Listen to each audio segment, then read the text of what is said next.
Bonjour tout le monde. Aujourd'hui, je vais vous parler des natures des propositions. La leçon que je choisis aujourd'hui sera le point de départ de plusieurs leçons qui vont venir après. Avant de commencer, on va tout d'abord faire la distinction entre la proposition et la phrase. La proposition est un ensemble qui s'organise autour d'un verbe. Il lit le journal est une proposition qui contient le verbe lire. Maintenant, on va voir la phrase. La phrase peut contenir plusieurs propositions. Il y a autant de propositions qu'il y a de verbes. Il lit le journal et son enfant joue. C'est une phrase qui contient deux verbes, c'est-à-dire deux propositions. Passons maintenant pour voir les relations entre les propositions dans une phrase. Il existe trois relations. Deux propositions sont soit coordonnées, soit juxtaposées, soit subordonnées. On va commencer par les propositions juxtaposées. Les propositions juxtaposées sont liées par un signe de ponctuation, une virgule, un point-virgule ou deux points. Prenons l'exemple suivant. On travaille dur la terre, la pluie s'approche. Les deux verbes sont mentionnés d'une couleur rouge, les deux phrases sont soulignées et juxtaposées par un point-virgule. Un autre exemple. Elle avait tout perdu. Ses enfants ne l'aimaient plus. Sa vie n'avait plus de sens. Trois verbes, trois propositions, deux signes de ponctuation. Passons maintenant pour voir le deuxième type. Il s'agit des propositions coordonnées. Les propositions coordonnées sont liées par une conjonction de coordination. Mais, ou, et, donc, or, ni, car. Pour les apprendre facilement, vous allez apprendre la fameuse question « Mais où est donc or ni car ?» On va voir des exemples. Vous avez « Je révise bien car j'ai un examen ». Vous avez deux propositions qui sont coordonnées par l'expression de cause, une conjonction de coordination. Alors, vous avez évidemment deux propositions coordonnées qui expriment la cause. Un autre exemple, il veut voyager mais il n'a pas les moyens. Deux propositions qui sont coordonnées par la conjonction de coordination mais qui expriment l'opposition. Passons au troisième rapport. Dans la troisième partie, on va parler des subordonnés. Les subordonnés sont composés de deux propositions au plus. La proposition principale, c'est une proposition qui est indépendante, qui ne contient pas la conjonction de subordination. Et la proposition subordonnée, qui est, quant à elle, est une proposition qui est dépendante et qui commence par la conjonction de subordination. On va voir un exemple explicatif. Il ne veut pas s'absenter pour noter son cours. La proposition principale ici, c'est « il ne veut pas s'absenter » parce que c'est une phrase qui est indépendante. Alors que la conjonction de subordination est « pour ». La proposition subordonnée « pour noter son cours », il commence par la conjonction de subordination « pour ». Passons maintenant pour voir les types de subordonnés. Concernant les types de subordonnés, vous avez trois types qu'on va étudier brièvement. Après, on va attaquer ces notions en détail au fur et à mesure des vidéos qu'on va voir après. Alors, on va commencer par les subordonnés relatifs. Les subordonnés relatifs sont introduites par les pronoms relatifs qui, que, ou, donc, qui sont des pronoms relatifs simples ou par des pronoms relatifs composés, lequel, laquelle, lesquels, auquel et ainsi de suite. On va prendre la phrase suivante comme exemple.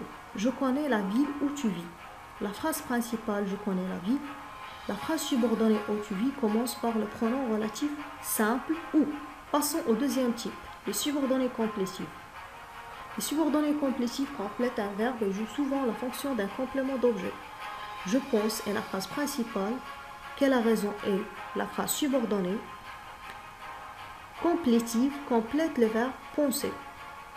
Passons au dernier type de subordonnés qui sont les subordonnés circonstanciels. Elles jouent le rôle d'un complément circonstanciel et varient selon la circonstance parce qu'il y en a plusieurs. Le but, la conséquence, la concession, la condition. On va prendre cet exemple. Elle a tout fait pour que tu réussisses. Elle a tout fait, c'est la phrase principale. Pour que tu réussisses est la phrase subordonnée exprimant le but. On va passer maintenant pour récapituler. Au cours de cette vidéo, on a parlé de la phrase. On a vu qu'il se compose de deux ou plusieurs propositions. Ces propositions peuvent être juxtaposées par un signe de ponctuation, coordonnées par des conjonctions de coordination ou subordonnées, soit des relatives, des complétives ou des circonstancielles. Pour vérifier si vous avez compris la leçon qui a été expliquée dans cette vidéo, on va faire un petit exercice. Alors, on va essayer ensemble de déterminer le nombre de propositions et de dire de quel type s'agit-il. Commençons par l'exemple A. Le maçon déplace les bétons. Elle a l'air fatiguée. Le maçon déplace les bétons, c'est la première proposition parce qu'il contient le verbe déplacer. La deuxième phrase, elle a l'air fatiguée, contient le verbe avoir.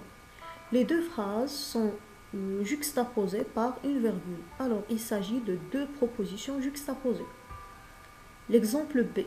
Nadia va fêter son anniversaire, mais il n'a pas invité ses amis. Nadia va fêter son anniversaire, c'est la proposition 1, mais elle n'a pas invité ses amis, c'est la proposition 2 qui commence par l'expression de coordination mais. Il s'agit de deux propositions coordonnées. Exemple suivant. Regarde la pièce qui te plaît. Il s'agit ici de deux verbes, le verbe regarder et le verbe plaire, mais les deux propositions sont ici subordonnées par l'expression qui. Ça veut dire qu'il s'agit d'une phrase relative. Exemple suivant. Vous avez l'exemple D. Je vois que tu progresses rapidement. Vous avez le verbe voir et le verbe progresser. Mais remarquez que les deux propositions cette fois sont liées par la conjonction que, qui joue ici. La subordonnée joue la fonction d'un complément d'objet du verbe dans la phrase principale, c'est-à-dire que c'est une subordonnée complétive. Passons à l'exemple suivant. Elle a refusé toute proposition, rejeté sa famille, décidant seul son destin. Vous allez constater qu'il y a trois propositions qui sont juxtaposées par des virgules. Alors, il s'agit tout simplement de trois propositions juxtaposées. Passons à l'exemple F. Vous transpirez bien que vous soyez en repos. Vous allez constater que la proposition 1 contient le verbe transpirer. La deuxième contient le verbe être au subjonctif soyez. Les deux propositions sont subordonnées par l'expression bien que. Ça veut dire qu'il s'agit ici de deux propositions subordonnées de concession. À la fin de cet exercice, j'espère au moins pouvoir vous donner quelques éclaircissements concernant les notions de base de la proposition. Alors, abonnez-vous et à la prochaine. Et n'oubliez surtout pas de cliquer sur la cloche pour activer les notifications.